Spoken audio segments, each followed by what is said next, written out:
Thanks. Thank you so much for having me, and thanks to everyone for coming. Um, this has been an unusual time, as of course we all know, and I hope that we're starting to come out of it. I think that's sort of the feeling that I get from people around me. We're trying to return to normalcy. And I thought that that made this a good time to try to think a little bit about what is normal and who we are. So one of the unusual features of our recent history was Donald Trump. Trump was an unusual president, norm shattering in lots of ways. But maybe most strikingly, he was impeached twice, which no president ever has been.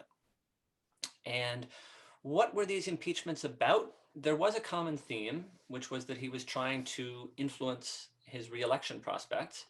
So for the first one, he called the president of Ukraine and pressured him to announce an investigation of Hunter Biden.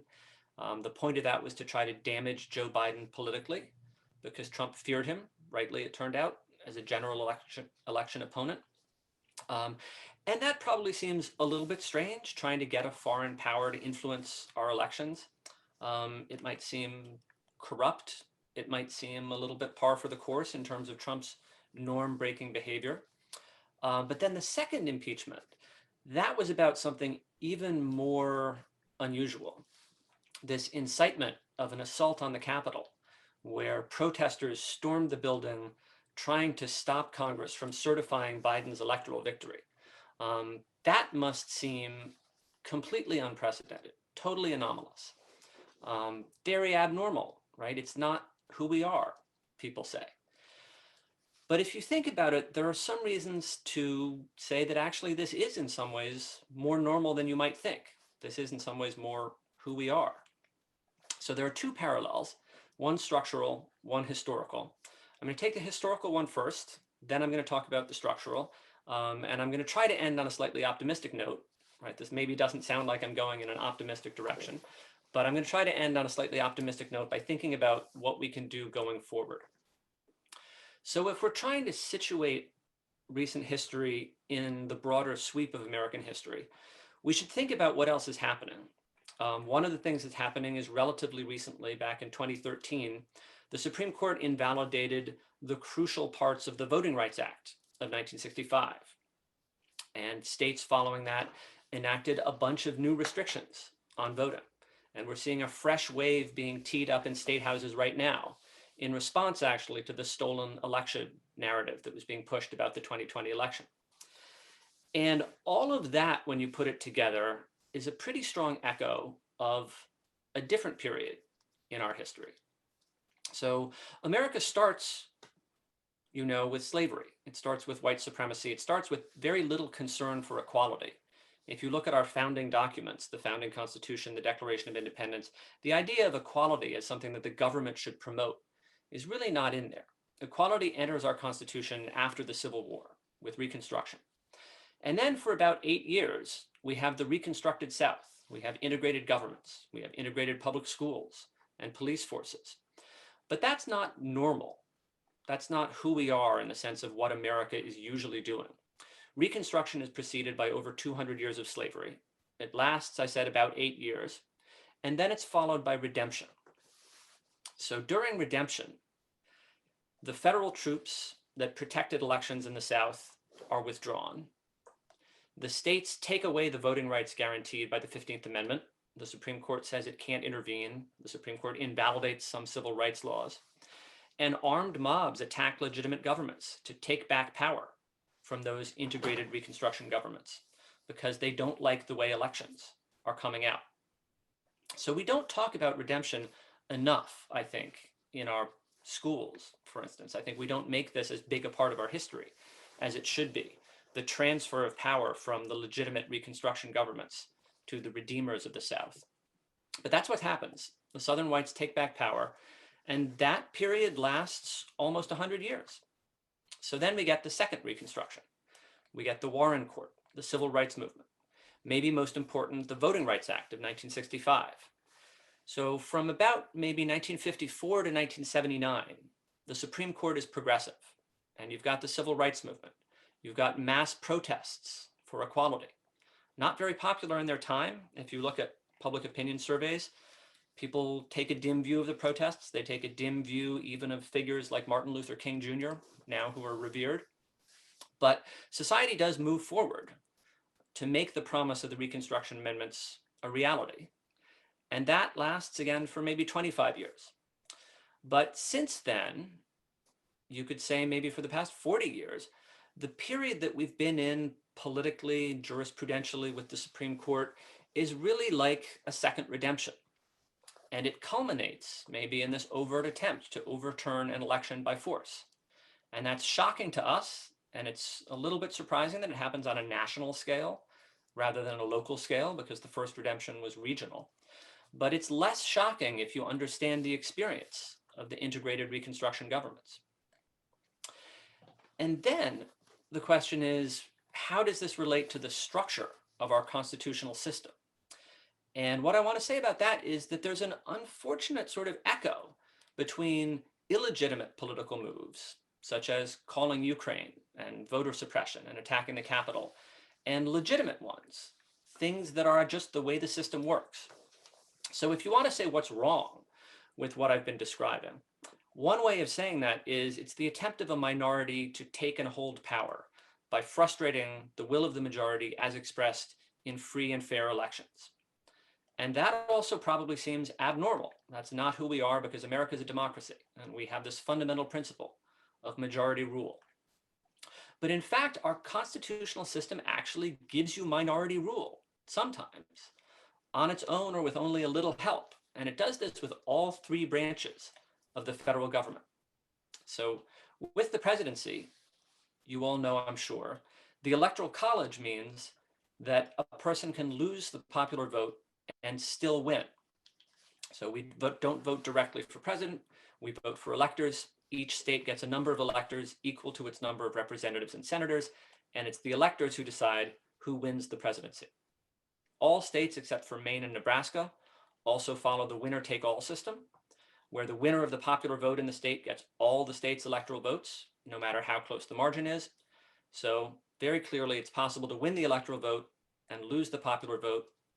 We've seen that happening. It seems like it's happening more frequently recently, so notably 2000, 2016. So that's the presidency. What about Congress? Well, in the Senate, each state gets 2 senators, regardless of population. And of course, the states vary greatly in population. California has 68 times the population of Wyoming. In the Senate, the Dakotas together outvote California. So it's very easy to get a majority of senators representing a minority of the population. Now, whether that matters depends on whether they vote together, these minority representing senators. And that's something that I'll talk about in a bit.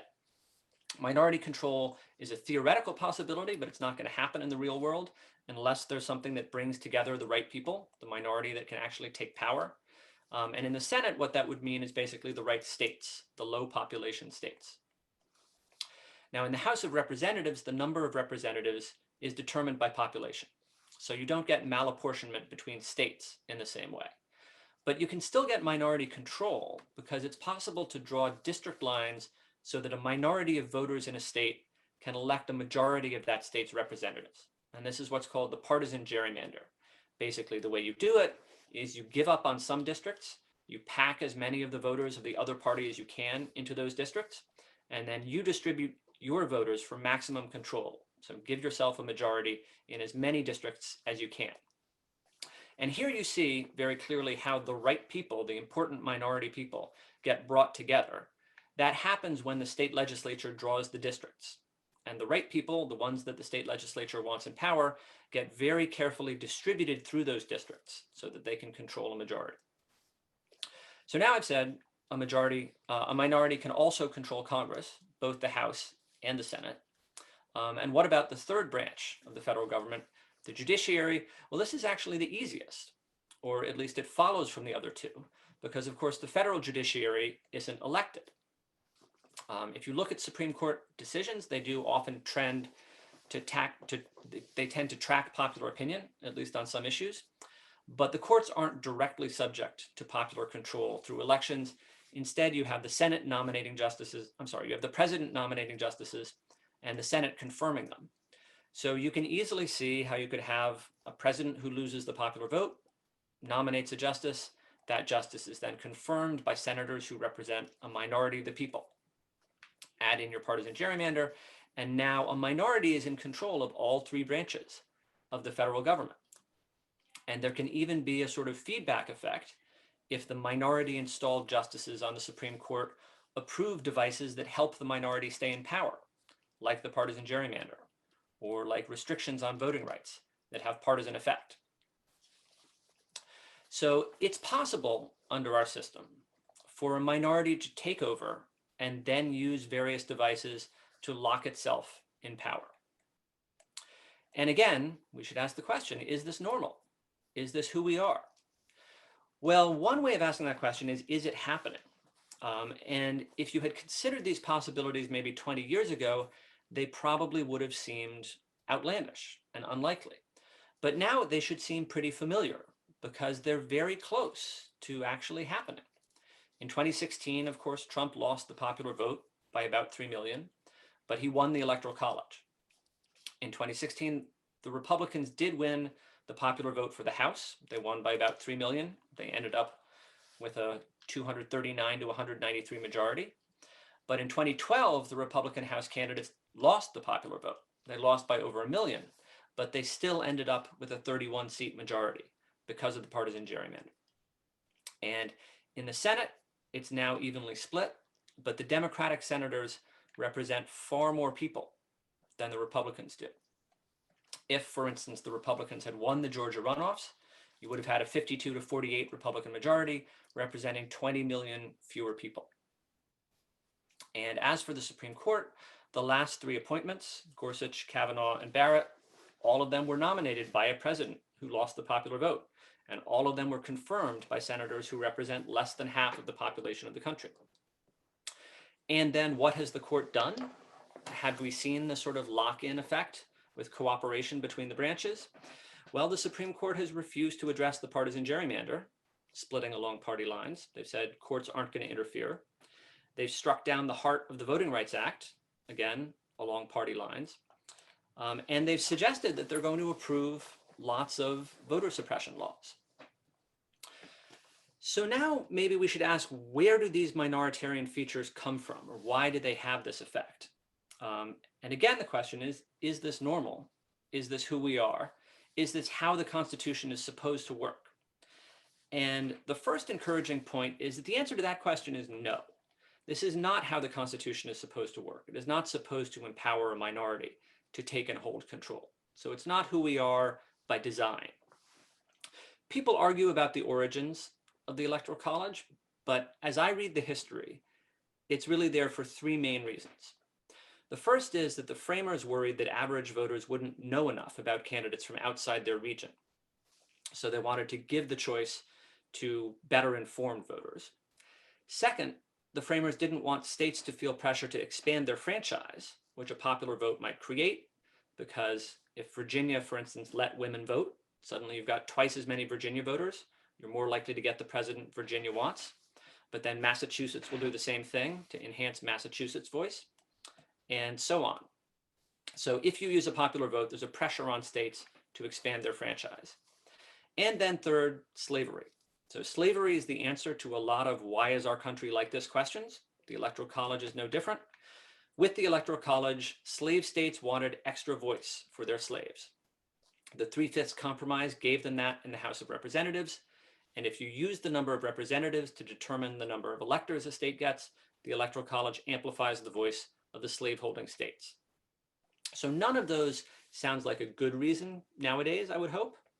And people tend to talk instead about preserving the voice of smaller states or rural communities.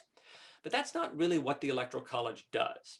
It doesn't give candidates an incentive to pay attention to smaller states or rural areas. What it does, particularly because of the modern winner-take-all system, is it gives them an incentive to pay attention to swing states. Most of the country, rural and urban alike, gets neglected. And the winner-take-all system is not in the Constitution. Why did that come about? Partisanship. Partisanship is the other thing that is often the answer to the question, why is our country like this? Because if the Democrats, say, control Maryland, they realize they maximize their impact by making sure that all of its votes go to the Democratic candidate not just some of them. So some states adopted the winner-take-all system, others followed suit. We ended up with a system that's probably worse for everyone and that is not working in the way that the framers designed it to or intended. With the Senate, it is true this is the original design. The framers felt very strongly about equal state suffrage in the Senate, so strongly that they put a limit in Article 5, saying that the amendment process couldn't be used to deprive a state of its equal representation in the Senate. But the senators were actually supposed to represent the states as states. That's why they were originally chosen by state legislatures. And the 17th Amendment basically ended that. So the Senate we have now is not the framers' Senate. The framers also didn't have the kind of population disparities we have now. California, 68 times as many people as Wyoming. The disparity between, say, Virginia and Rhode Island in the founding era was nothing like that. And the framers didn't anticipate the party system. So they didn't anticipate the idea that you would have cohesive voting bringing representatives of different states together in the way that it does now, rather than shared interests. How about the House? With the House, again, the framers didn't anticipate the party system, so they didn't anticipate the partisan gerrymander. They didn't realize that states might draw their districts so as to give a minority control in that way. And the same is true of the Supreme Court. The idea that there would be Democratic and Republican justices with party affiliation or party loyalty, was not in the original design. It did emerge quite early as the Federalist Party fought against the Democratic Republican Party. The idea of changing the size of the Supreme Court for partisan reasons actually emerged very early. It was done in 1800. The outgoing Federalist Party shrunk the Supreme Court in order to deny Thomas Jefferson appointments. And then the Democratic Republicans, when they took power, increased it. But this is, again, not the constitutional design. It's not something we have because the wise framers foresaw this. It's really more an indication of what the framers didn't foresee. It's an indication of how quickly we departed from the framers' plans. One of the things that I always try to stress to my students actually is when we're talking about electing the president, it's worth remembering the system the framers designed worked so badly that they changed it in 1804. Right? The 12th Amendment, very soon after the ratification of the Constitution, realizes that the system for picking the president simply didn't work. So what's happening now is not what the framers planned. And that is, of course, independent of the question whether it's good or bad. But for the people who try to defend the current state of affairs by saying, you might not like it, but this is in the Constitution, the framers knew what they were doing, this is who we are from our founding. The answer to that is, well, maybe on some things, but they didn't know they were creating what we have now, mostly because they didn't foresee the party system, and they didn't foresee a political split where partisanship would correlate highly with race. They certainly didn't think that there would be racial voting blocks because they thought only one race was going to be voting, basically. They didn't foresee partisanship correlating with urban versus rural location. They didn't see partisanship correlating with state size. But all of that is what we have now, right? It's turned out, and it didn't have to be this way. There's a complicated historical story about how it came to be. But it's turned out that these minoritarian features tend to empower rural voters who tend to be white and tend to be Republican. So now we have a system that is actually structurally tilted towards one of our parties. And next, the question is, what can we do? Is reform possible? But before I talk about that, maybe I should say a little bit about why I think the status quo is bad. It's not because it has a particular partisan tilt. It's really because it has a partisan tilt at all. So the answer basically as to why this is bad is equality. Now, there's a little more to it than that. But with respect to the Electoral College, I think it's bad that the votes of Wyoming residents are worth more than the votes of Californians, because we're all Americans. We're all supposed to be equal, fundamentally, in terms of our political power. We're not supposed to have political hierarchies. But the problem is not just a problem of equality. I think it also is a problem because dividing the nation into blue states and red states, the way the Electoral College does, is very bad in terms of national policy. It tends to pit states against each other. It tends to pit the federal government against certain states, depending on which party controls the federal government. The federal government's response to coronavirus was apparently affected by a belief that it was hitting the blue states, and not the red states. And it's bad in terms of how presidential campaigns are conducted, because all of the attention goes to a handful of swing states. And it's bad in terms of governance, because presidents tend to put the interest of swing states ahead of other states. With the House and the Senate and the Supreme Court, I think the status quo is bad, really just because a minority should not be able to control the levers of power. And particularly that's true when there's a feedback effect, when the minority that controls the courts can use them to help preserve its power in the elected branches. That's just not the way a healthy democracy works. And I feel like there's a connection between the history that I've been talking about and the structure that I've been talking about.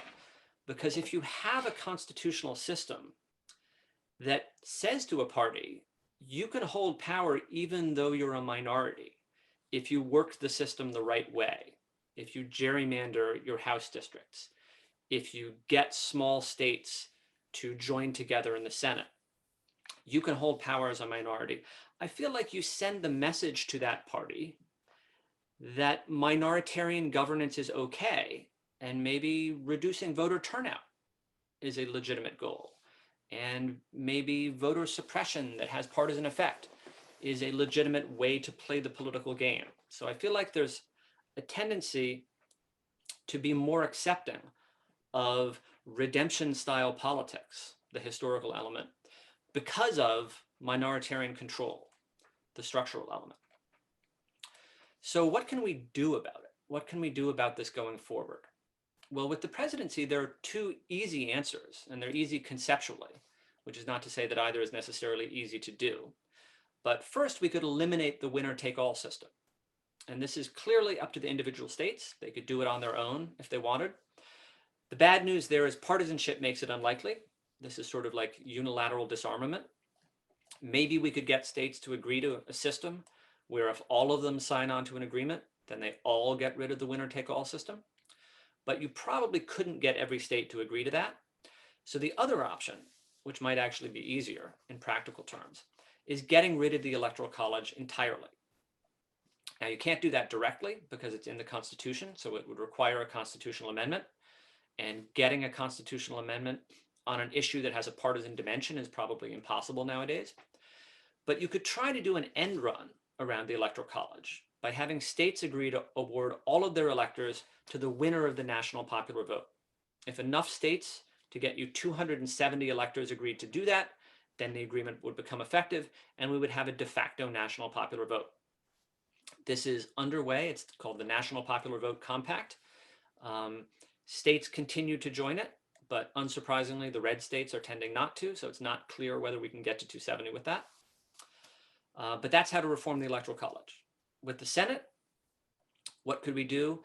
Well, you could try to address the malapportionment directly if maybe you split the big states into smaller states, split California into 3 states. Now those people get 6 senators instead of 2. Or you could do it indirectly. You could try to admit new states. And if you admitted small urban states, that would counteract the partisan effect of the malapportionment. So a small urban state like the District of Columbia, or maybe Puerto Rico, would be, I think, a good thing for our political system because it would reduce the partisan tilt of Senate malapportionment. Can you fix the House? Yeah, you could fix the House quite easily if you just eliminated the partisan gerrymander. And that's very doable. It just takes 5 votes on the Supreme Court. So the Supreme Court heard cases about this recently, and they asked people, what's a rule that we could use? What's a test we could use to decide when a partisan gerrymander has gone too far? And mathematicians and social scientists came up with a whole bunch of formulas that they could use. And the court said, you know what, those aren't good enough. We don't like sociology. We're not going to do this. But with different justices, they could easily accept that. And we could end the partisan gerrymander. So that brings us to the Supreme Court, where I think we should think about a couple of things. It's true, of course, that the justices aren't supposed to be elected. So the Supreme Court is not supposed to directly track the popular vote in any sense. But if the court is going to be responsive to public opinion, and studies suggest that it is, I think it's probably better to have it track majority sentiment than minority sentiment, if those are the alternatives. And if you look at the composition of the court over the past 30 years or so, it has not really been responsive to the winner of the national election, and certainly not the winner of the popular vote in the national election for president. A Republican presidential candidate has won the popular vote only once in the past 30 years, but we've got a 6-3 Republican-appointed majority on the Supreme Court. And even if you look just at who won the presidency, not who won the popular vote, things are still kind of skewed. Since 1992, Democrats have had 4 terms, Republicans have had 3, but we're still at a 6-3 Republican majority. That's in part because of chance and timing. It's also in part because the Republicans really played hardball with the Scalia vacancy. They refused to allow Obama to fill it, and then they played hardball with the Ginsburg vacancy and filled that very quickly. So if a Democratic Congress decided to expand the court, if they said we're going to add justices to balance this out, that would be hardball. That would be extreme. It's permissible under the law. It's been done. It would be another step in the escalation of partisan warfare, and probably we don't want to keep heading down that road. But game theory does suggest if the other side keeps taking advantage of you, you have to retaliate, or they will keep doing it. So if the other side is playing hardball, at some point, you have to step up and do the same thing. Now, in the longer run for the Supreme Court, what we want, I think, is to stop the partisan warfare over nominations. And a sensible way to do that, I think, would be term limits. So if you have a fixed 18-year term for each justice, and it's staggered so that each president gets 2 nominations per 4-year term, and then the justices who are on the Supreme Court, as the new justices come on, retain their office. So you can't force a justice to retire, but maybe you could make them take senior status, or maybe you could move them to a pool where they're not part of the regular bench for the Supreme Court, or there's actually a proposal where you would have them deciding cases in the exercise of the Supreme Court's original jurisdiction rather than its appellate jurisdiction. Somewhat complicated, but an interesting idea. Basically, the point is there are ways in which we could regularize the Supreme Court appointment process so that it's not dependent on randomness, so the vagaries of health for the justices, and the willingness of the partisan political actors to play hardball. If we could do that, we could get a Supreme Court that more reliably tracks the outcome of presidential elections. And if we make the presidential elections follow the popular vote, then the Supreme Court appointments would track the popular will, which I think would probably be an improvement. So what is the takeaway from all of that? Well, if you put together everything that I've said, the message that I'm trying to give you is this. It seems like we've been through a very anomalous period, and we have. And it seems like maybe we're coming back to normalcy. And I hope that's true. But we should remember that things that look anomalous to us, things that make us say that's not who we are, actually have a lot more support in our history and in our constitutional structure than we might like to admit. But the good news is these are not fixed. These are not irrevocable. Some of them are hardwired into the Constitution, but some of those things we can get around without a constitutional amendment. Reforms have been proposed. Everything that I've talked about, people have suggested, people have considered. There are bills to enact most of these things pending. So through the exercise of normal politics, we can actually change what's been going on. We can say we're not going to repeat our history. We're going to say we're not going to be captive to our constitutional structure. So what will be normal in the future, who we are, who we're going to be, that is still up to us. Thank you.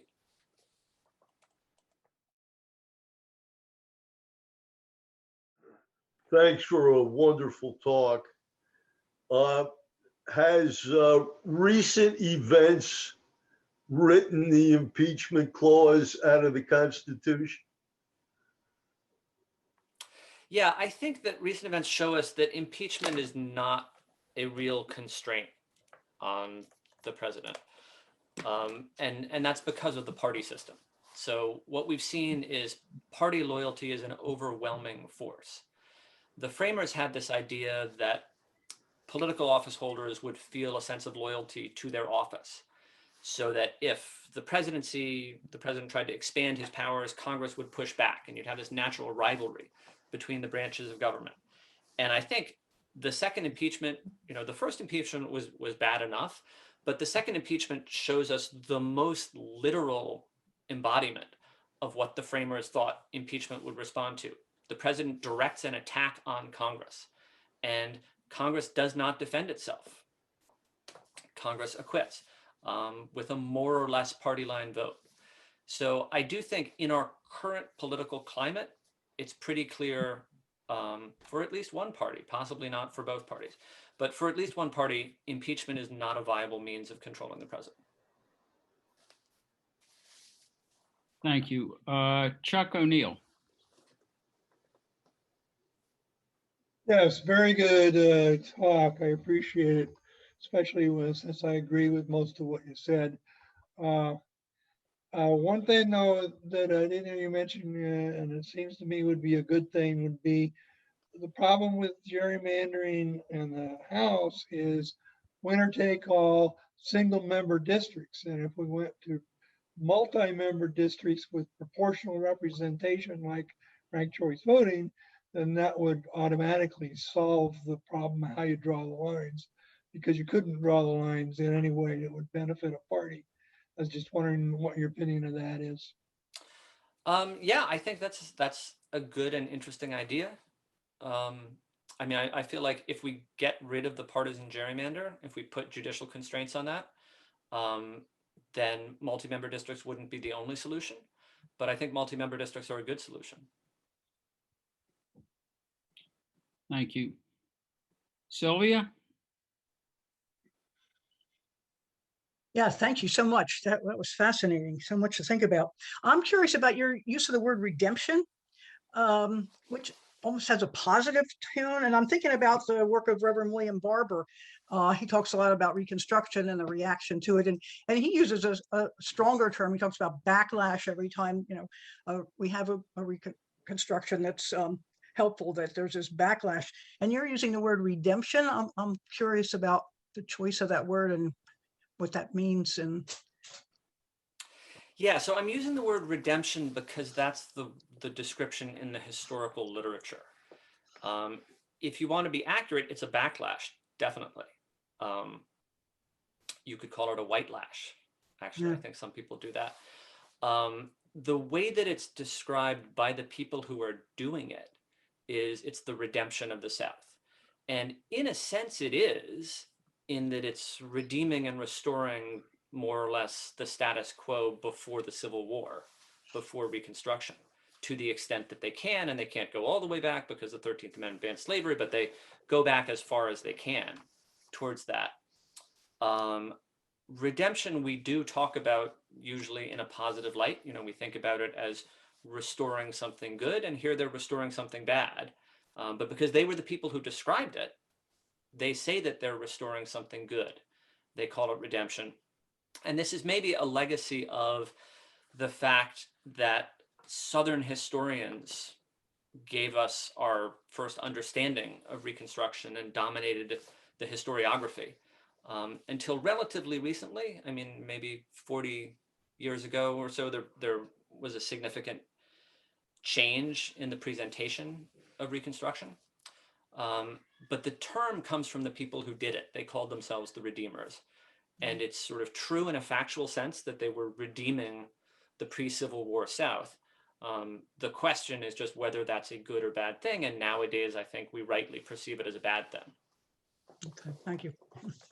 So we have time for just a few more questions. Doris Dabrowski. Yes. Should we focus more on state legislatures for any meaningful change? Like, for example, in Pennsylvania, there's a legislative and congressional redistricting act proposed. Could I have your thoughts on like shifting focus from big federal activity to the states?